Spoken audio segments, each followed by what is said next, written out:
Vous aimez la France? Vous aimez la parcourir, la découvrir, partir à sa rencontre.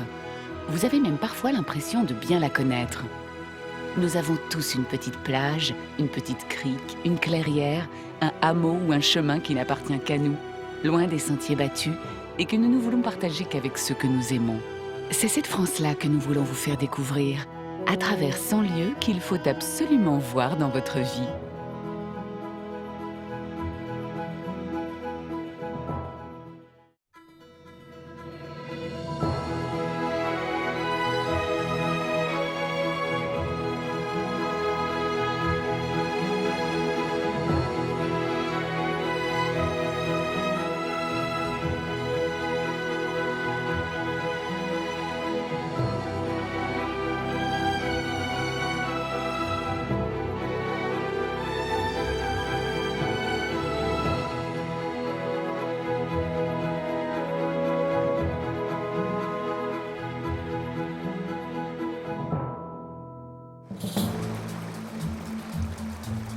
Aujourd'hui, nous vous emmenons dans le Jura, territoire de haute plaine et de moyenne montagne, caractéristique de la Franche-Comté. Une région parsemée de décors à couper le souffle et de pépites architecturales. C'est à Baume-les-Messieurs, le plus beau village de la région, que nous ferons notre première étape. Puis, nous nous rendrons à Dole, la ville natale de Louis Pasteur. Vous y découvrirez de nombreux trésors, comme son imposante collégiale. Enfin, nous visiterons la forteresse de Joux, qui fut longtemps le seul bâtiment militaire de tout le massif. Autant de découvertes que nous vous proposons d'effectuer en compagnie de personnages authentiques et généreux, qui ont tous à cœur de vous montrer la richesse parfois méconnue de leur région.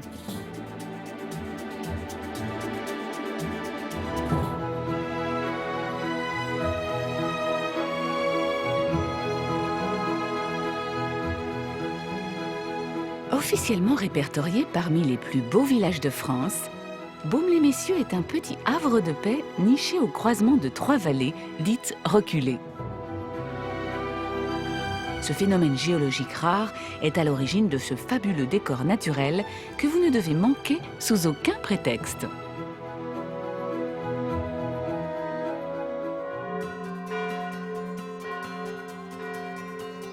Notre guide, Thierry Moine, est restaurateur et grand amateur de vin du Jura. Il faut dire que dans son village d'Arbois, le vin jaune est vénéré jusque dans les églises. D'habitude, c'est en cuisine que Thierry aime faire découvrir son Jura à ses hôtes.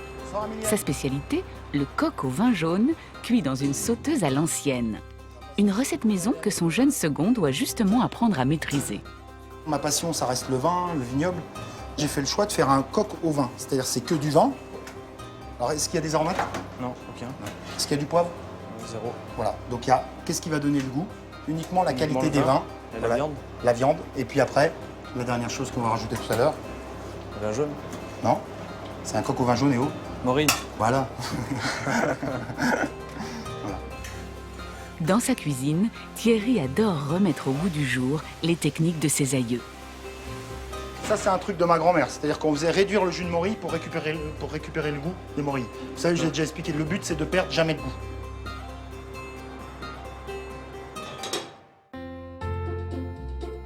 Entre 2 coups de feu, Thierry aime venir se promener à Baume-les-Messieurs. Même si vous n'y êtes jamais allé, vous connaissez forcément ce village. Écoutez plutôt cet air que Bernard Granvaux, son ancien maire, adore fredonner. Une cloche sonne, sonne, sa voix d'écho en écho. Dites au monde qui s'étonne, c'est pour Jean-François Nicot. Encore faible, non, non, non. Protection contre sa Et oui, c'est à Baume-les-Messieurs que l'on doit l'un des plus grands succès d'Édith Piaf, Les Trois Cloches. Je vais t'emmener auprès d'une tombe qui est celle du héros de la fameuse chanson Les Trois Cloches, immortalisée par Édith Piaf et les compagnons de la chanson. Tu veux dire que les héros Est à Baume-les-Messieurs. est enterré à Baume-les-Messieurs. Et voilà, tu es devant sa tombe. Jean Villard a mis pour la rime Jean-François, D'accord. mais il s'appelait François Nicot. Son épouse, la douce Élise, ne s'appelait que Louise, mais c'était pour la rime aussi, il lui fallait 3 syllabes. Mais la tradition orale dit qu'il se trouvait devant cette tombe et il s'est trouvé qu'il était midi et que l'Angélus sonnait. D'accord. Et pourquoi les 3 cloches? Cette église, l'église abbatiale de Baume-les-Messieurs, est l'église de Granges-sur-Baume, au-dessus du rocher. Et poète de son état, il en a fait les 3 étapes de la vie de Jean-François Nicot. Bernard doit maintenant fermer l'église, ou plutôt les églises. Mon cher ami, je vais te quitter, puisque je suis le préposé. Je viens voir, comme je dis souvent, parce que je m'occupe aussi de la paroisse des Cierges à la Grande Église. Donc tous les jours, je vais voir mon grand bon Dieu à l'abbatiale et mon petit bon Dieu ici. Donc je vais aller le voir pour l'enfermer, qu'il ne se sauve pas cette nuit. Thierry, merci beaucoup, Bernard. Merci beaucoup encore d'être venu me voir. Bah, c'était un plaisir. Et puis à bientôt. Et à bientôt. Au plaisir. Au revoir.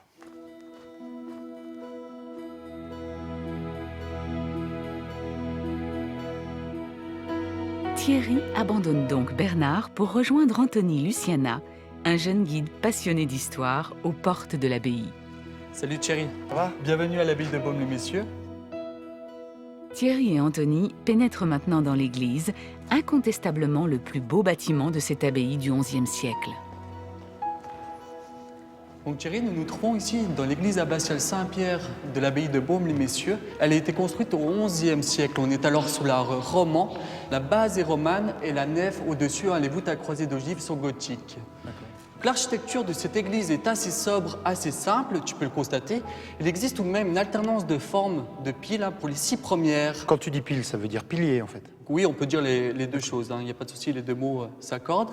Alors la première pile ici est de forme octogonale, elle passe carrée, elle devient ronde, elle redevient octogonale, carrée et ronde. Et cette alternance de piles, elle est typique du premier art jurassien, roman jurassien. Comme à l'église Saint-Just en Arbois en fait. Oui, c'est le même principe. Et D'accord. Saint-Désiré à Lons-le-Saunier, le même principe. Et si on baisse les yeux, on peut voir aussi que nous marchons sur des tombes. Alors ces tombes, il n'y a pas que les moines qui sont enterrés ici. Les villageois pouvaient venir se faire enterrer dans l'église abbatiale moyennant finance. Et plus ils se rapprochaient du chœur, et plus c'était cher.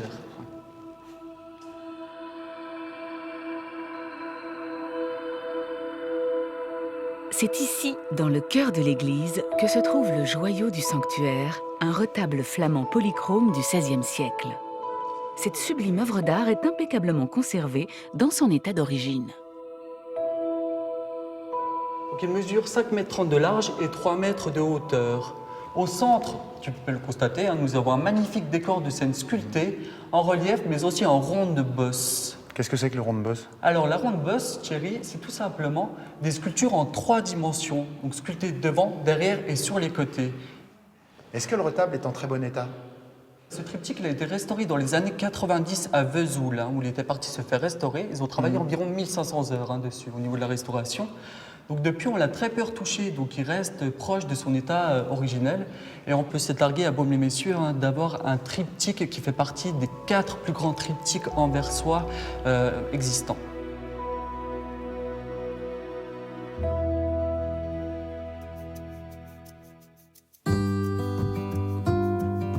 Si Baume est un modèle d'architecture locale, c'est au château d'Arlay, situé à quelques kilomètres, que vous pourrez admirer un bel exemple du mobilier jurassien.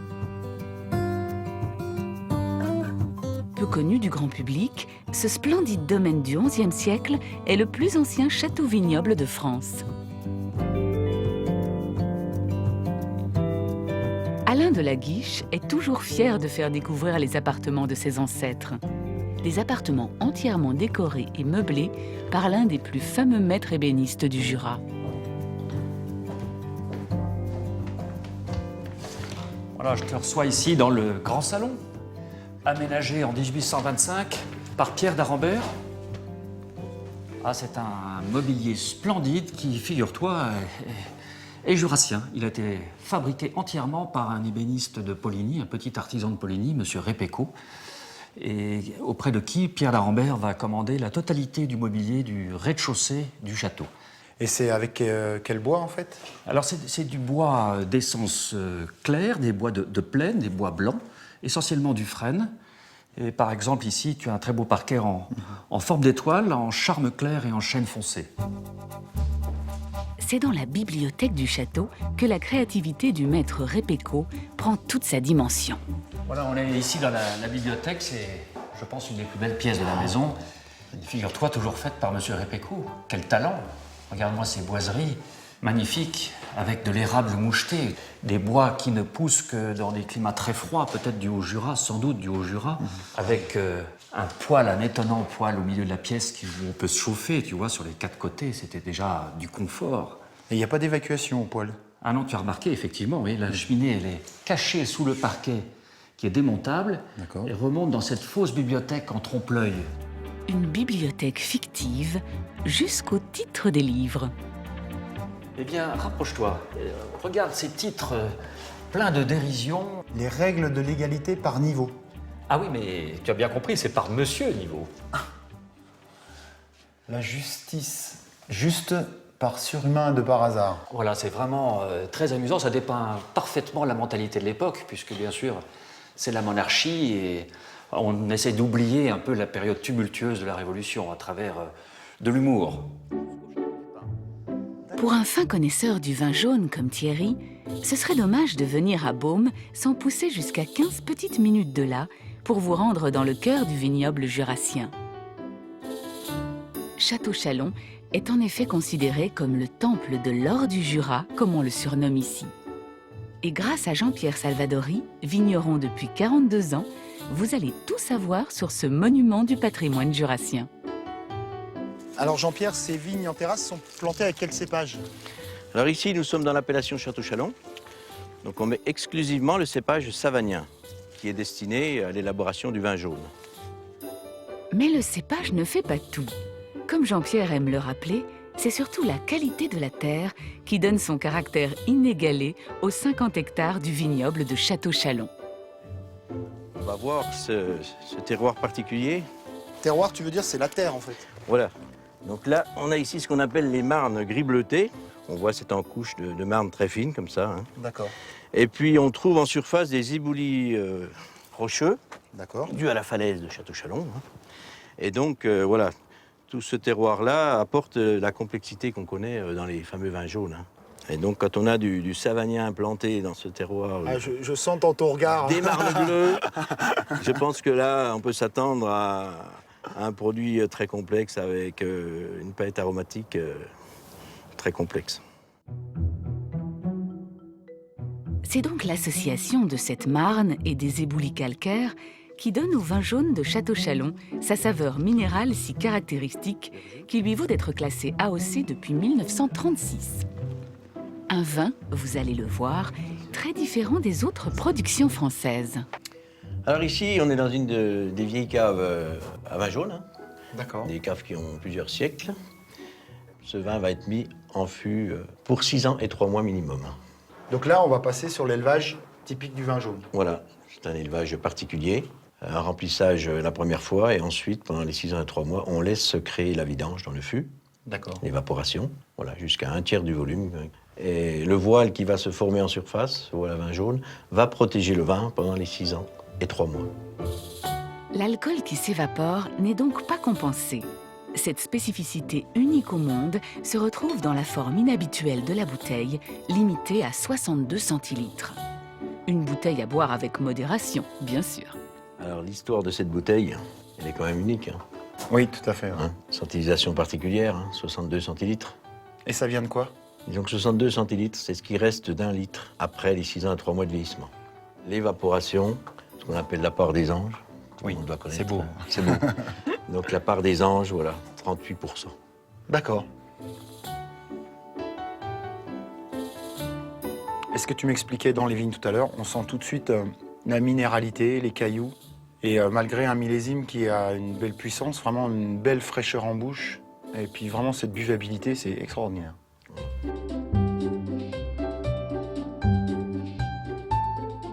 En ressortant, Thierry tient à nous montrer un autre bijou méconnu du patrimoine jurassien. Il se trouve à 40 km de Château-Chalon, dans le village de Salins-les-Bains. Ici, la Grande Saline est l'une des seules en Europe à avoir conservé intact son antique système d'extraction du sel. Et c'est avec son directeur, Yann Garnache, que nous allons plonger dans son antre. Alors ici, on est dans le puits d'Amont. C'est l'endroit où on va puiser l'eau salée depuis le 19e siècle à 246 mètres de profondeur. Et comment on fait?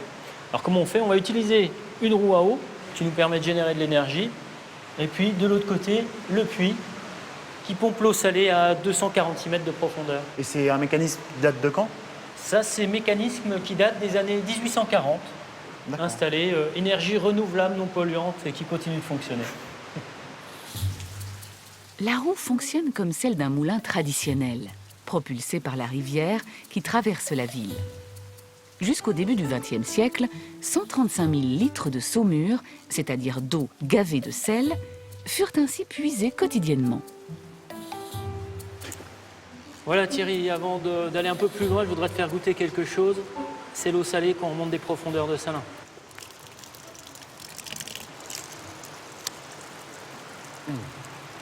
C'est très très salé. Ah Quelle oui. concentration? Alors là, on est à 330 grammes par litre. Donc imagine que ce que tu viens de goûter, ça a quand même 210 millions d'années. Mais ce qui est drôle, c'est qu'on a vraiment une sensation de sel pur en fait. On n'a pas du tout, par rapport à des sels de Guérande ou des d'eau de sel, on a vraiment une sensation que de sel. Ah là, c'est très concentré, hein. Et c'est plus salé, imagine, que la mer Morte. D'accord.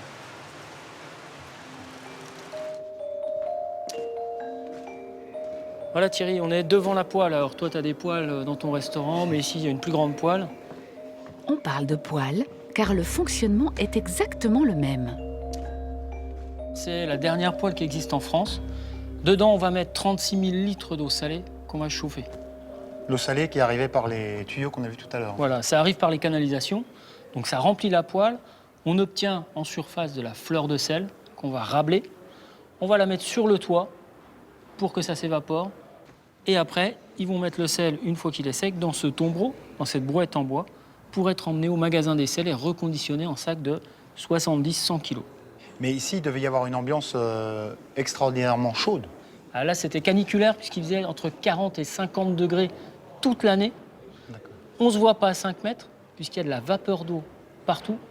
Et les sauniers, ils peuvent perdre jusqu'à 20 kg les 2 premiers mois de leur activité. Ah non, c'est incroyable. La saline est fermée depuis 1962, lorsque l'extraction du sel a cessé d'être rentable. Dépêchez-vous de la visiter, car depuis, le sel continue de ronger la fonte de la poêle. Bientôt, il n'en restera plus rien.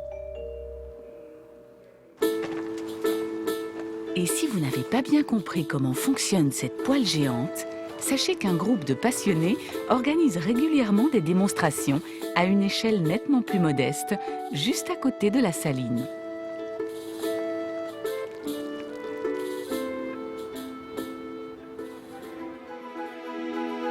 C'est au nord du département que nous attend la prochaine étape de notre voyage dans le Jura.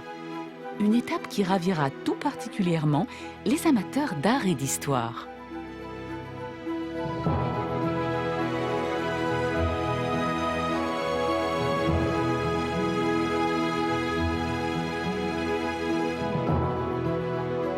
Capitale historique du Jura, Dole est une ville dotée d'un patrimoine exceptionnel. Près de la collégiale Notre-Dame, l'emblème de la ville, s'entrelacent de paisibles rues médiévales qui serpentent autour des rives du Doubs.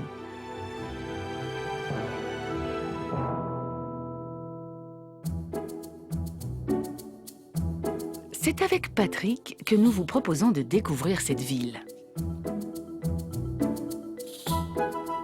Restaurateur depuis une trentaine d'années, c'est un personnage incontournable de Dole.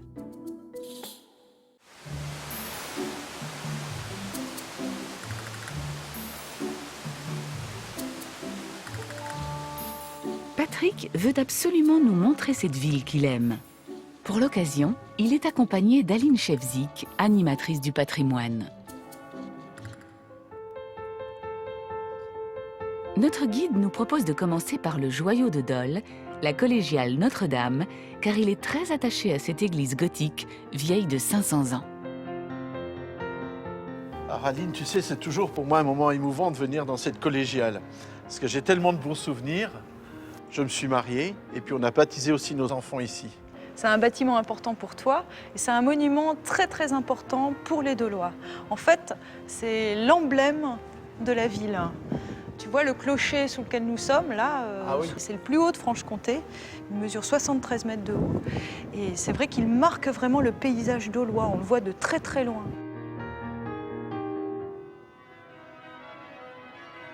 Si cette collégiale vaut vraiment le détour, c'est pour son orgue unique, dont la taille gigantesque a toujours beaucoup impressionné Patrick.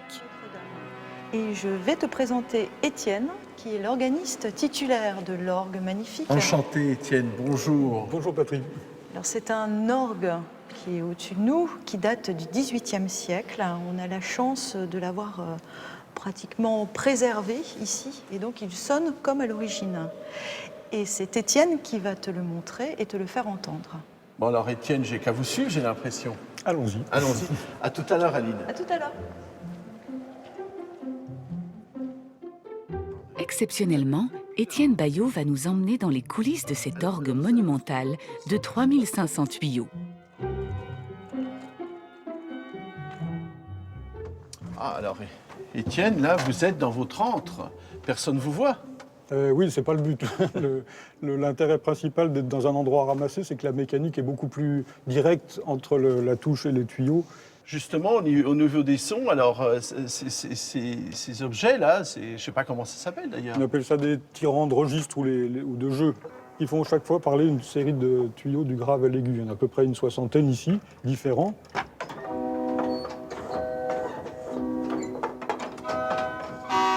Etc. D'accord. Et voilà, sur un même clavier, on peut avoir déjà un certain nombre de sons. Et puis le fait qu'on a ici 4 claviers, c'est une richesse. C'est-à-dire que le premier clavier, par exemple, qui fait ici parler toute la tuyauterie qui est en balustrade dans mon dos, sur ce clavier-là, on peut déjà faire parler quasiment un orgue complet qui est bien suffisant pour remplir la collégiale.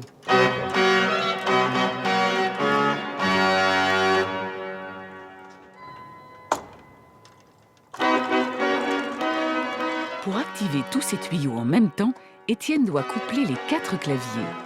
Après 14 années passées derrière sa console, cet incroyable instrument n'en finit pas de le captiver. C'est intéressant pas seulement parce que c'est un grand instrument spectaculaire dans une grande acoustique, et ça l'est, mais c'est surtout en France un des très rares instruments qui est gardé, dans son timbre très particulier, depuis l'origine.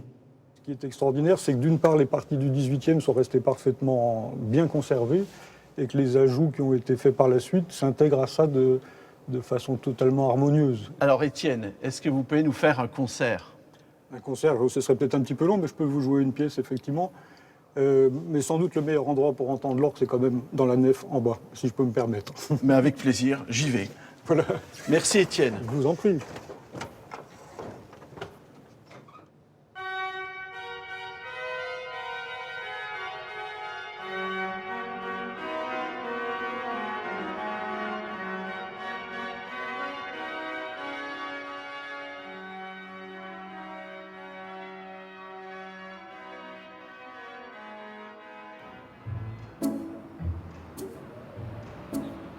En sortant de Notre-Dame, Aline et Patrick enchaînent avec le plus célèbre quartier de la ville. Oui, c'est un quartier très pittoresque qui s'appelle le quartier des tanneurs. Parce qu'ici, jusqu'au milieu du XXe siècle et même encore un peu après la Deuxième Guerre mondiale, il y avait des tanneurs qui fabriquaient donc du cuir. Ils travaillaient la peau, ils la nettoyaient dans le canal et puis ensuite ils la faisaient macérer avec du thym, de l'écorce de chêne broyée, pour fabriquer le cuir, c'est-à-dire un matériau imputrescible et imperméable. Et ensuite, eh bien, ces peaux étaient mises à sécher dans les séchoirs comme celui qui se trouve derrière nous. Ah oui, oui, oui.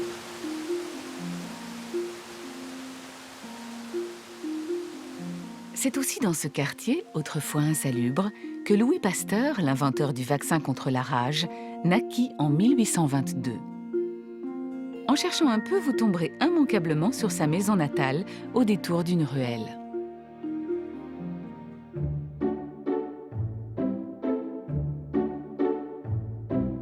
Un peu plus loin, Patrick veut nous montrer un autre lieu emblématique de Dole, l'Hôtel-Dieu. On est dans un cloître? On est presque dans un cloître. Disons que ça n'a jamais été un couvent ici. Ça a été un hôpital. C'était les religieuses de la congrégation de Sainte-Marthe qui viennent de Beaune, qui sont arrivées à la fin du XVIIe siècle et qui se sont occupées des malades pendant 300 ans. 300 ans, d'accord. L'architecture de cet ancien hôpital mérite à elle seule la visite. Mais ici, ce qui intrigue le plus Patrick, c'est une salle au nom bizarre, l'apothicairerie. Bien, alors là, on est dans l'apothicairerie, l'ancienne pharmacie de l'hôpital. Ah d'accord, ils sont superbes ces pots. Alors, ce sont les pots dans lesquels les sœurs apothicaires, donc pharmaciennes, mettaient les remèdes qu'elles confectionnaient ici. C'était des connaisseuses de la flore, c'était vraiment des botanistes aussi. Ouais.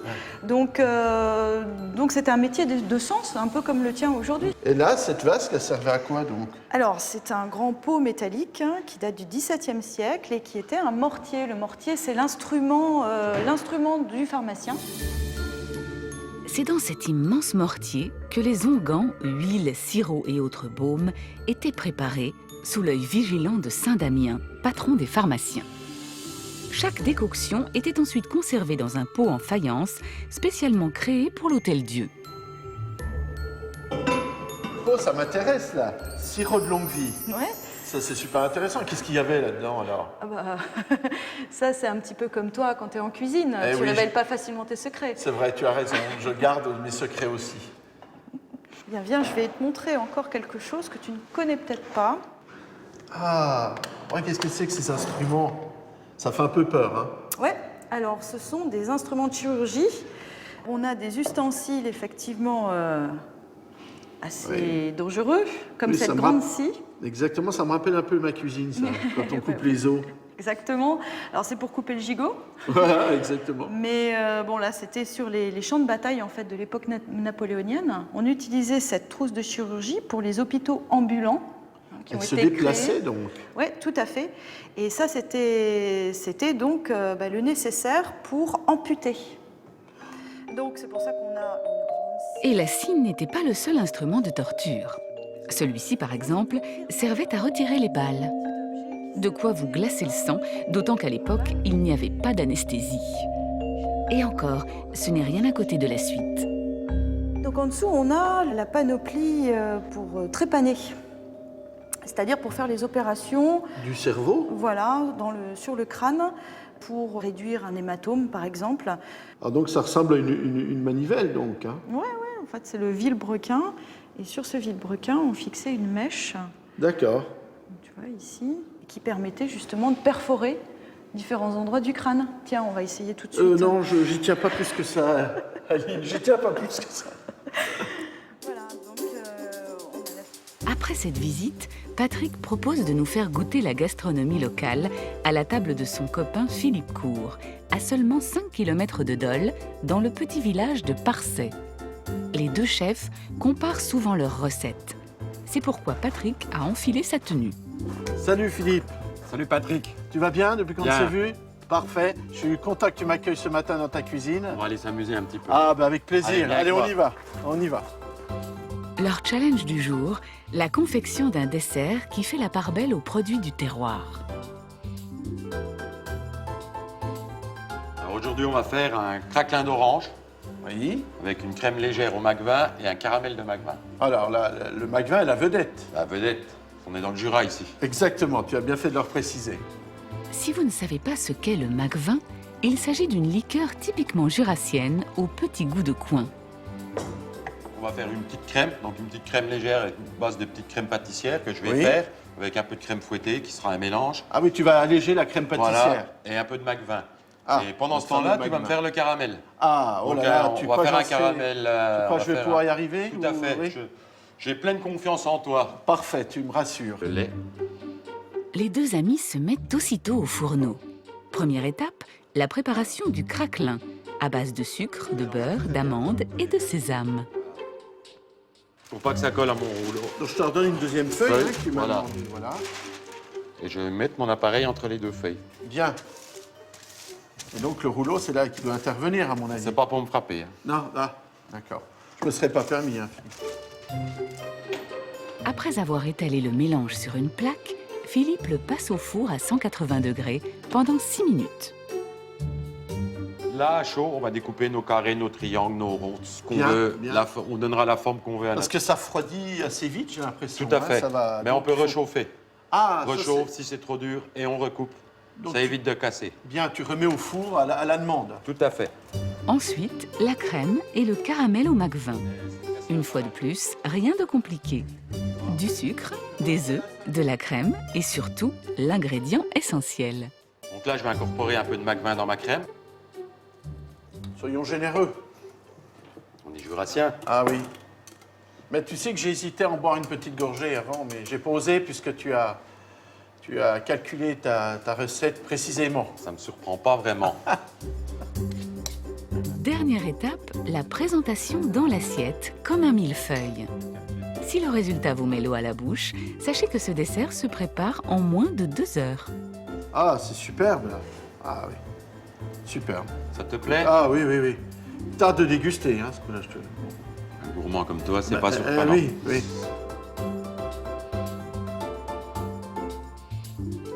Après cet intermède gourmand, Patrick nous emmène à 30 minutes de Dole, à la frontière du Jura et du Doubs. Il tient à nous montrer une curiosité géologique que vous ne devez surtout pas rater.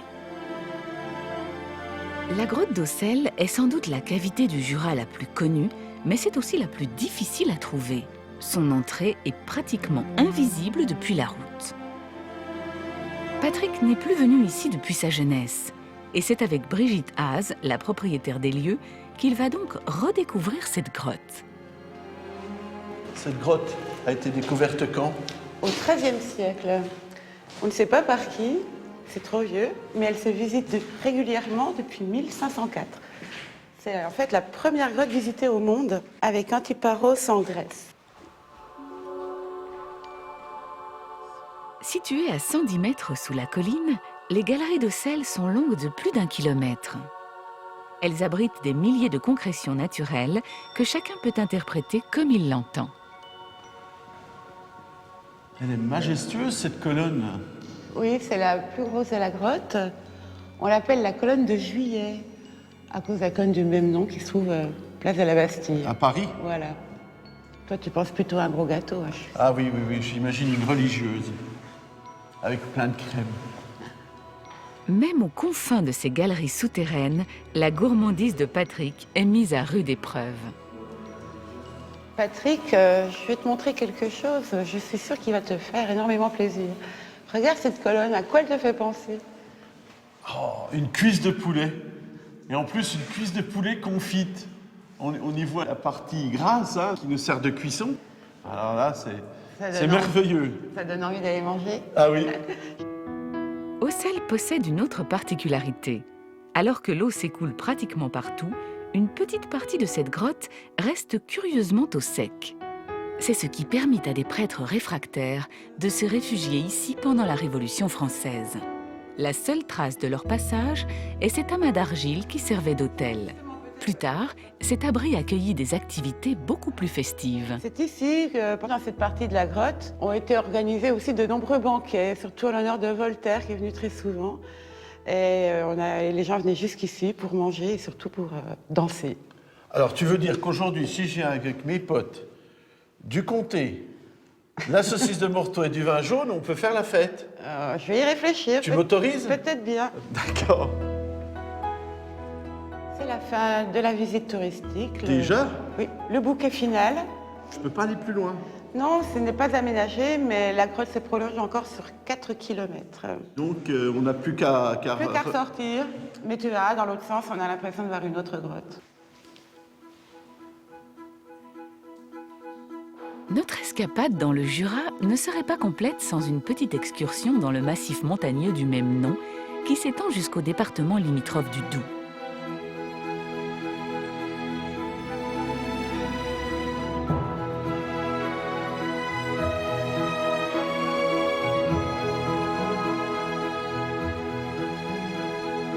Célèbre pour ses activités sportives, été comme hiver, le massif possède un patrimoine historique injustement ignoré, dont le fort de Joux, à la lisière de la Suisse, constitue le point d'orgue. À l'origine, on pense que le site servait surtout à se protéger des ours. Puis, les seigneurs de Joux, conscients de sa situation stratégique, décidèrent de le fortifier pour asseoir leur autorité sur cette région très convoitée.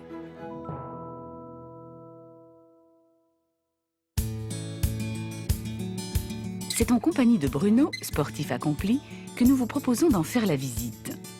Ce Dijonnais d'origine a ouvert un hôtel familial à Mijoux, au cœur du massif. Familial, car ce jurassien de cœur accueille et conseille ses clients comme des amis. Pour une petite sortie VTT tranquille pour démarrer les vacances, ce qu'on peut peut-être faire, c'est aller du côté de la Joux. Et puis une fois que tout ça sera mis en route, on va trouver d'autres sentiers un petit peu plus engagés, un petit peu plus techniques. Pendant que ses hôtes s'adonnent aux joies de la randonnée, Bruno débute son ascension vers le château de Joux.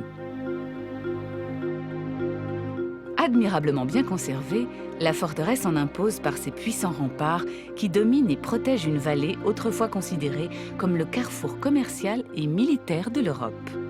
Nous vous recommandons d'en faire la visite avec Gilles Erard, véritable encyclopédie vivante du lieu, qui a passé toute son enfance dans ces murs. Bienvenue au château de Joux.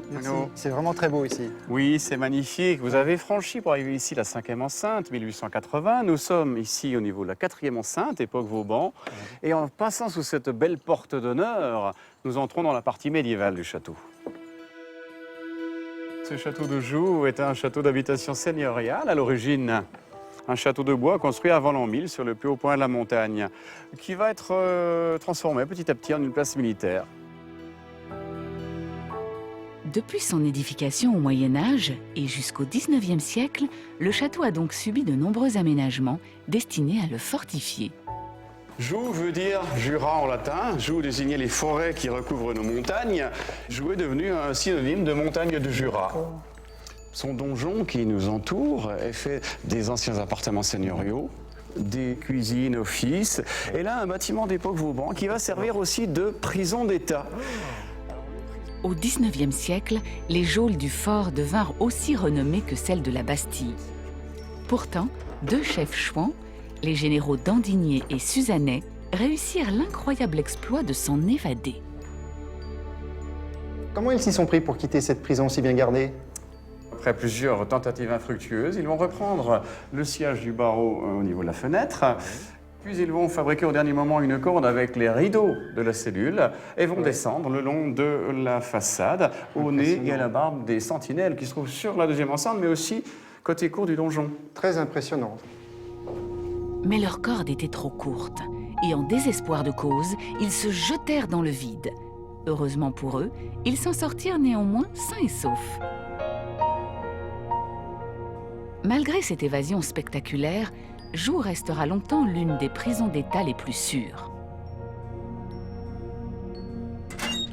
Toussaint Louverture, héros de la lutte contre l'esclavagisme, y fut lui aussi enfermé sur ordre de Napoléon. Lorsque vous viendrez ici, n'hésitez pas à plonger dans les entrailles de la forteresse, certainement le passage le plus étonnant de la visite. Le bâtiment abrite en effet l'un des puits les plus profonds d'Europe.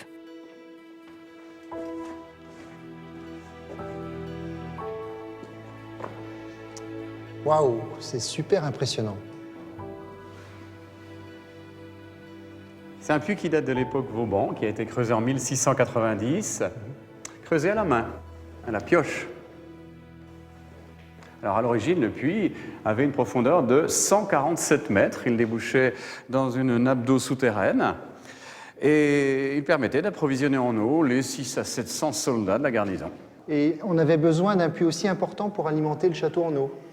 Oui, le problème, c'est qu'on est sur le haut d'une montagne et il faut traverser déjà toute cette montagne pour atteindre les nappes d'eau souterraines. Voilà. Effectivement.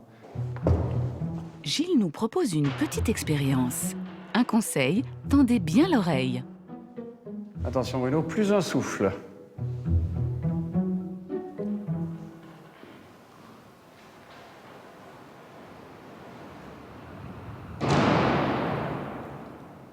Très impressionnant. Impressionnant. Oui. Combien de temps pour aller jusqu'au fond? Alors environ 8 secondes pour arriver en bas. 8 secondes avant d'entendre le caillou s'écraser tout au fond. On comprend mieux le chantier titanesque que représentait ce puits. Gilles, vous êtes déjà descendu dans le puits? Oui, j'ai eu la chance d'y descendre il y a quelques années. C'était un rêve d'enfance. Mais avant moi, d'autres l'ont fait. Jean-Paul Belmondo, par exemple, en 1992, c'est le film de Claude Lelouch, Les Misérables du XXe siècle. Ou d'autres scènes ont été tournées dans le château? Ah oui, beaucoup de séquences du film ont été tournées ici à Joux, dans les prisons, au donjon, etc. Le château ouvrit ses portes au public dès 1954, mais il resta la propriété de l'armée française jusqu'en 1968. À 15 minutes à peine du fort de Joux, un grand bol d'air et de vapeur nous attend. C'est au village des Hôpitaux Neufs que Bruno a maintenant rendez-vous avec un personnage haut en couleur. En 1993, il s'est lancé un pari fou avec toute une bande de passionnés, remettre en service cette ancienne locomotive à vapeur. Son nom, Louis Poix. Salut Bruno. Salut Loulou. Eh ben, on va vite finir la préparation de la machine, le nettoyage, le graissage. Car avant de partir, il faut préparer la machine. Cette vieille dame doit être bichonnée en permanence. Je vais te faire voir comme il faut faire, je vais te donner l'éponge. Oui. Pour astiquer les bielles, c'est là où il y a le plus de travail. D'accord. Alors tu peux y aller. Il faut frotter comme il faut et ça se fait tous les jours. Tous les jours, d'accord. Qu'est-ce que tu utilises de particulier en plus de cette éponge magique pour faire briller tous ces éléments? L'huile de coude. L'huile de coude, d'accord. Ah dis donc, il est dur avec moi lui, hein. Incroyable. Les voyageurs à destination de Fontaine-Ronde, en voiture, s'il vous plaît, attention au départ. Allez Bruno, on y va.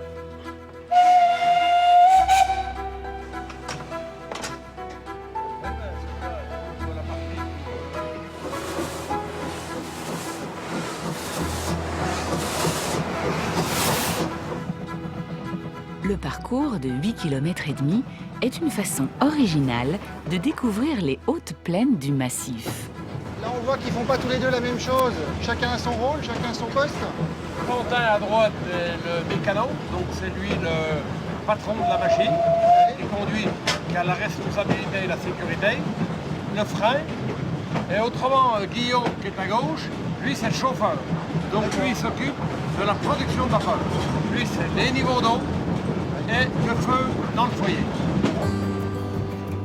Avec plus de 30 000 voyageurs par an, cette ligne remporte un vrai succès auprès des touristes, souvent plus intéressés par la Dame de Fer que par le paysage.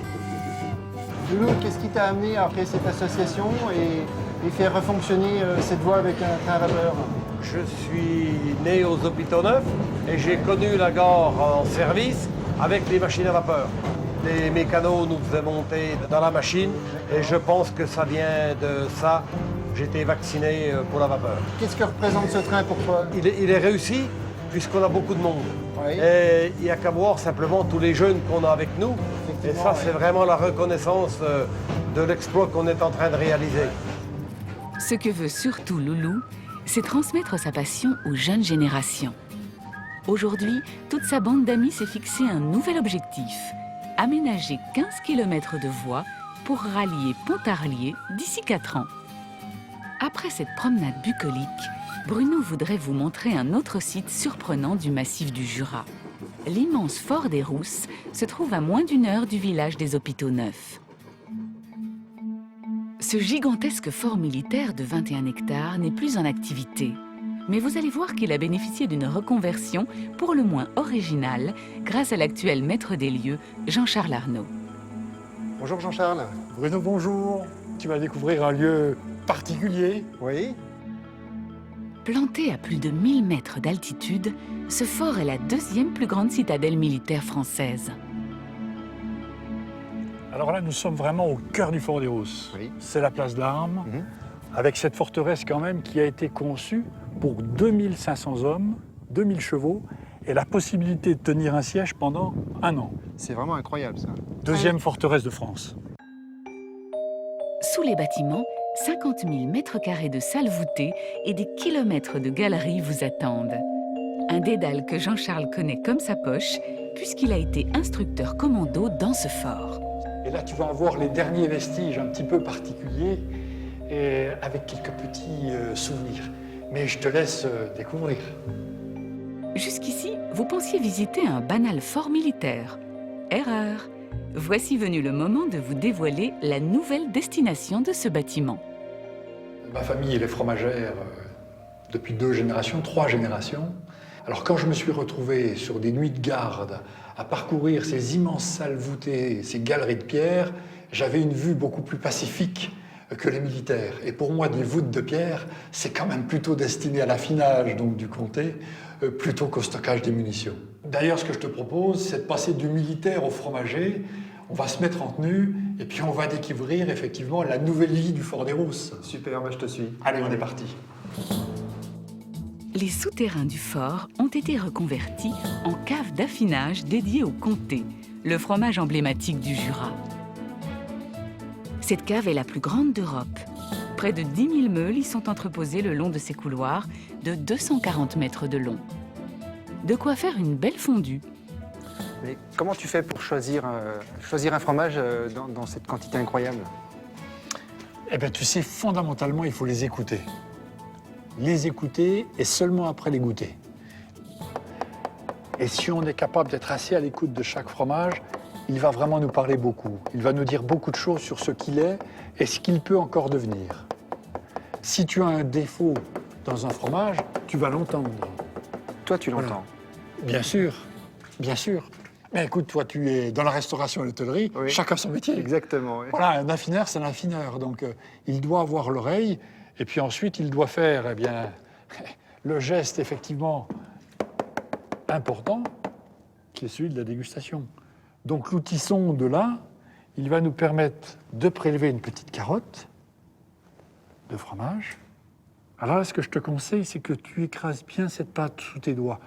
Cette cave est un peu froide, on est à 8 degrés et demi. Et déjà, tu apprécies la texture. Oui, oui. Ah oui, il y a des arômes qui sont exceptionnels. Les fruits secs, noisettes, mais torréfiés aussi.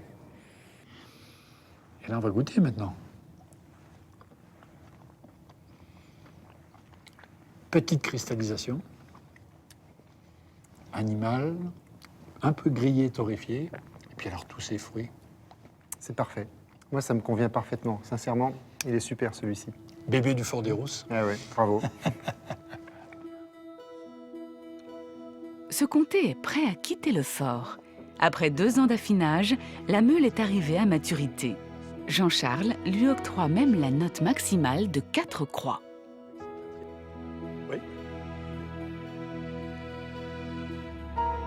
Après cette balade souterraine, Bruno vous recommande de finir par une belle bouffée d'oxygène dans un écrin de nature miraculeusement préservé.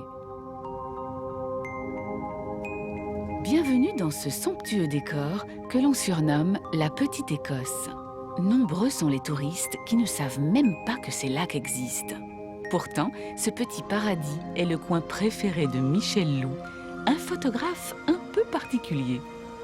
Il faut le voir pour le croire. Des lagunes à l'eau turquoise en plein milieu du massif jurassien.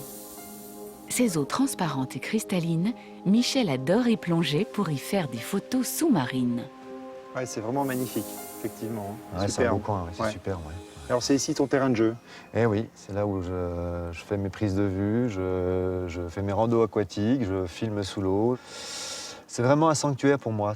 J'ai pas mal bourlingué au Brésil, à Madagascar, etc. Mais j'ai rarement trouvé des lacs d'eau douce, enfin en eau douce, on est bien d'accord, qui offrent une telle qualité de clarté et donc de luminosité. D'accord, d'accord. Ça, ce sont des lacs naturels, ces 4 lacs que l'on voit là. Oui, les glaciers avant recouvraient la haute chaîne. Oui. Hein, et il y avait des langues glaciaires qui descendaient sur le pied de la falaise, là, au pied de la falaise. Ces langues glaciaires donc, ont creusé des cuvettes. Hein, et lorsque les glaciers ont fondu, il y a à peu près 12 000 ans, les cuvettes sont restées. Et là, donc, ce sont des reliquats de glaciers qu'on voit ni plus ni moins. D'accord. Michel propose à Bruno de l'initier à une petite séance de photos subaquatiques lorsqu'il tombe par hasard sur Gilles Guérin, un autre habitué des lieux. Bonjour Gilles. Tiens, bonjour Michel. Il vient souvent y taquiner le poisson, armé de sa canne à pêche. Ils t'ont jamais pris par erreur avec un hameçon? Non, non, mais moi je m'amuse bien avec eux. De temps en temps, je tire sur un chaland. Je crois que c'est un projet. Non, non, il n'y a jamais eu de problème. Non, je ne l'ai encore pas appris. Ouais. Je n'ai encore jamais monté mes hameçons. Jamais encore. Non. Ça viendra peut-être. Je m'amuserai pas à ça parce que tu sais, la pêche ici, c'est quelque chose de très sérieux. Alors, il ne faut pas trop s'amuser avec les pêcheurs. Oh, pas toujours. Des fois, on rigole bien, mais bon.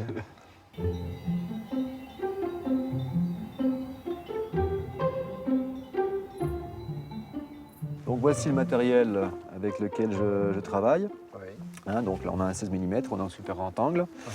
Donc, bah, tiens, si tu veux me peser. Ouais, je veux bien, mais tester, attention, vas-y. prudence. Hein. Oui, non, mais. Waouh. C'est assez lourd comme ça. Bah oui, en Ouais. terrestre, c'est assez lourd, mais dès que tu vas dans l'eau, bon, bah, ça s'équilibre et ça pèse plus rien. C'est l'avantage. Je pourrais tester sous l'eau tout à l'heure? Bien sûr, pas de Ouais, problème. super. Pas de problème. Michel porte une combinaison car il reste longtemps sous l'eau pour ses photos. Mais si l'envie vous prend d'aller piquer une tête dans cette eau d'une incroyable limpidité, rassurez-vous, elle frôle souvent les 20 degrés en été. Avec un peu de patience, vous aurez peut-être la chance d'observer ces splendeurs sous-marines que Michel ne se lasse pas de photographier. Des souvenirs incroyables que vous n'auriez sans doute jamais imaginé rapporter du Jura.